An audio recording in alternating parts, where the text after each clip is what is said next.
Salam damai sejahtera bagi Anda semua. Jumpa lagi dalam renungan harian Klasis Semarang Timur. Saudara, sering dikatakan orang, kegagalan adalah sukses yang tertunda. Dalam kenyataannya, tidak setiap orang dengan mudah menerima kekalahan sebagai pelajaran berharga, lalu melanjutkan perjuangan. Hal ini dapat dimengerti karena kegagalan hampir identik dengan rasa sakit seperti menelan pil pahit.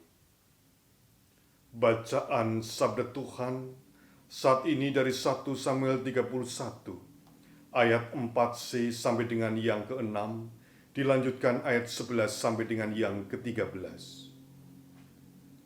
Kemudian Saul mengambil pedang itu dan menjatuhkan dirinya ke atasnya.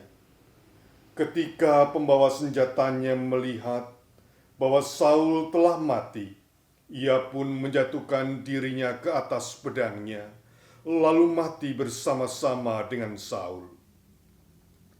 Jadi, Saul, ketiga anaknya, dan pembawa senjatanya, dan seluruh tentaranya sama-sama mati pada hari itu. Ketika penduduk Yabes Gilead mendengar tentang apa yang telah dilakukan orang Filistin kepada Saul, maka bersiaplah segenap orang gagah perkasa.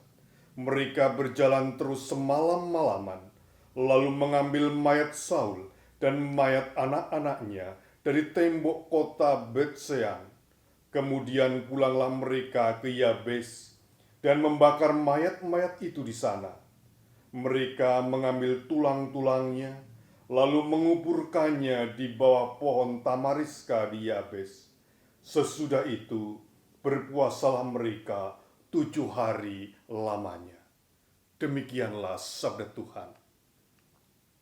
Saudara, pepatah mengatakan, gajah mati meninggalkan gading, harimau mati meninggalkan belang, manusia mati meninggalkan nama. Hal ini menggambarkan bahwa tindakan ketika manusia masih hidup akan meninggalkan kesan yang mendalam. Harapannya, setiap orang akan meninggalkan warisan dan cerita yang baik serta mengesankan. Namun, setiap orang memiliki cara pandang yang tidak selalu sama. Yang baik bagi orang lain belum tentu baik dalam pandangannya. Demikian pula sebaliknya, yang baik bagi kita belum tentu baik bagi orang lain. Namun kehidupan harus berlanjut dan terus diperjuangkan. Ada atau tidak ada komentar dari orang lain. Kisah hidup Saul mungkin tidak menduduki tempat utama di hati banyak orang. Bagi sebagian orang, mungkin saja ia digolongkan bukan sebagai orang terhormat. Ia dapat digolongkan sebagai orang gagal. Kematiannya dianggap tragis. Ia mati bunuh diri. Namun berbeda dalam pandangan pengikutnya yang setia. Ia adalah pahlawan pujaan.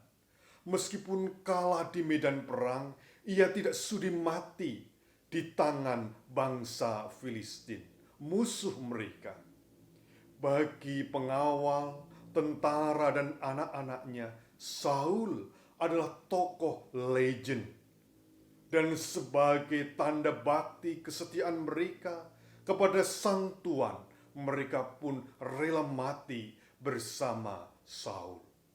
Memang Saul adalah gambaran manusia yang jauh dari sempurna. namun ia tetap memiliki tempat di hati orang-orang yang mencintainya. Saudara, kita pun bukan orang yang sempurna, pernah jatuh, gagal. Ada saatnya kita harus mengakui kesalahan dan kekalahan.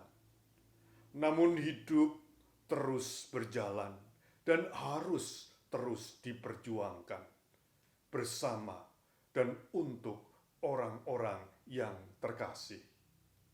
Kita terima kekalahan, kegagalan, namun kita bangkit bersama Tuhan. Mari kita berdoa.